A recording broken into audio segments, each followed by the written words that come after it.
dianggap sebagai mitologi. Ada banyak legenda di belahan dunia ini. Dokumen ini juga bisa disebut sebagai karya sastra sejarah di masa yang akan datang. Cerita rakyat misalnya. Ada banyak versi tentang kisah yang baru saja kubacakan. Namun, ada satu yang berbeda dari yang lainnya. Romo pernah menceritakan sebuah kisah padaku. Meskipun begitu, aku pun tak pernah mengetahui asal-muasalnya. Nadoan, sosok nimfa air dengan kekuatan mistis kesuburan. Ia diselamatkan oleh seorang tukang kayu yang takjub akan paras dan rupanya. Lambat laun, pemuda itu jatuh hati padanya. Nadoan terjebak dalam situasi asmara yang rumit. Pemuda itu mengurung Nadoan di dalam rumahnya. Di akhir hidupnya, Nadoan yang tak tahan lantas menumbuhkan akar-akar pohon yang memenjarakan rumah sang pemuda.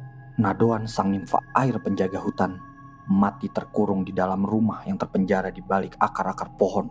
Kisah Nadoan menjadi petunjuk bagi warga desa untuk membuat sebuah kultus pemujaan.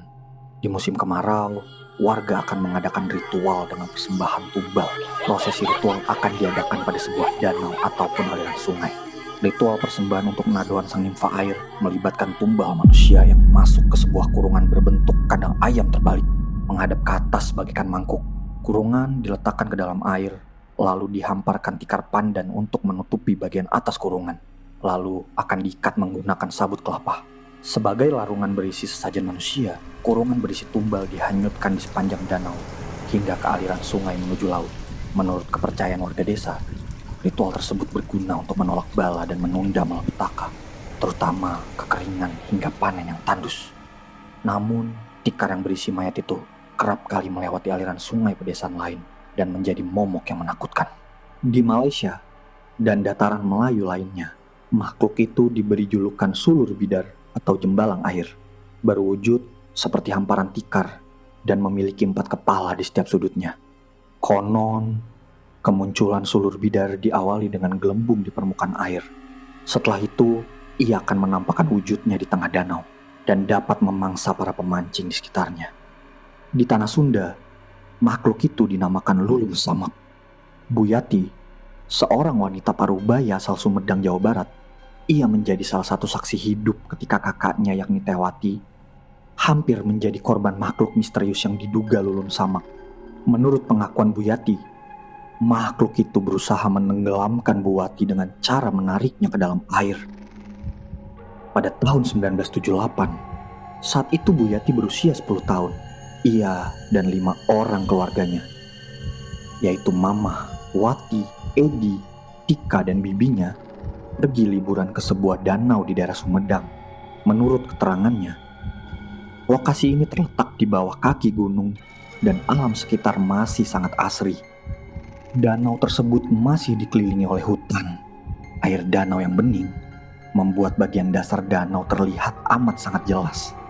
Tewati yang tak sabar untuk menikmati segarnya keasrian alam mengajak Buyati untuk segera berenang bersamanya. Namun, Buyati menolak masuk ke dalam air dengan alasan ia takut kedinginan dan lebih memilih untuk menikmati pemandangan di sekitarnya. Si bibi menikmati keasrian alam dengan berjalan menyusuri tepian danau. Lalu, ia melihat kejanggalan. Dari jauh, ia melihat bayang-bayang tikar yang terhampar di balik kejernihan air danau itu. Mendapati hal tersebut, ia memperingatkan para ponakannya untuk tidak pergi terlalu jauh ke tengah. Namun, anak-anak itu menganggap peringatan itu sebagai sesuatu yang sepele. Bibi memanggil Tewati dengan nada keras untuk segera menepi. Dari balik bayang-bayang permukaan danau, sesuatu mendekat ke arah Tewati. Sesuatu itu membesar. Bibi berteriak memanggil Tewati. Mendengar peringatan serius dari bibinya, Buyati segera menggendong adik-adiknya naik ke daratan.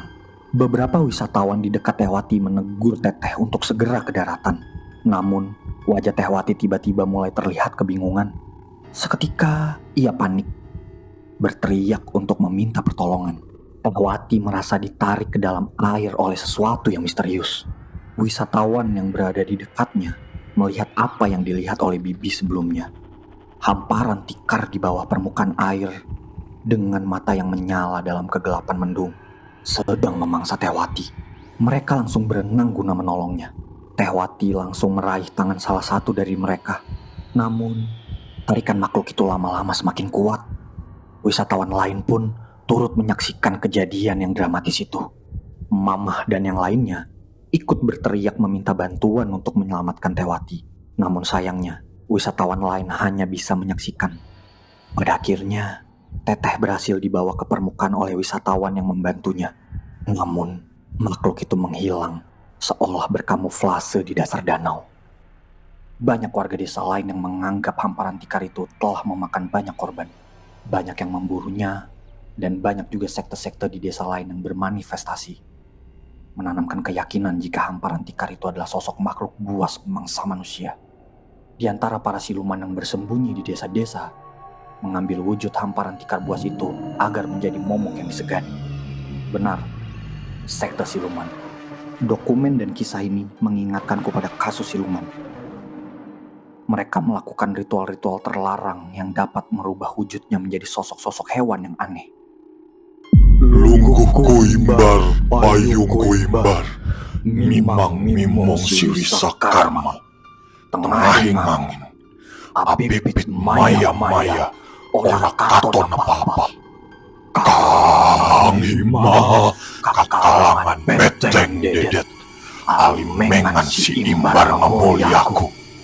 Wong sabuana, bloloken ora weruh aku. Mantra ini kudapatkan dalam kasus itu. Dalam prosesnya, aku melihat sosok yang saat itu kukira siluman. Tunggu dulu, apakah dia adalah sosok yang sama? Aku tak merasakan pancaran entitas gaib dari keduanya. Tidak mungkin. Tidak mungkin yang kutemui di luar pagar beberapa saat lalu adalah jasad hidup. Tak ada energi gaib yang terpancar darinya. Bahkan, siluman pun pasti memancarkan energi gaib.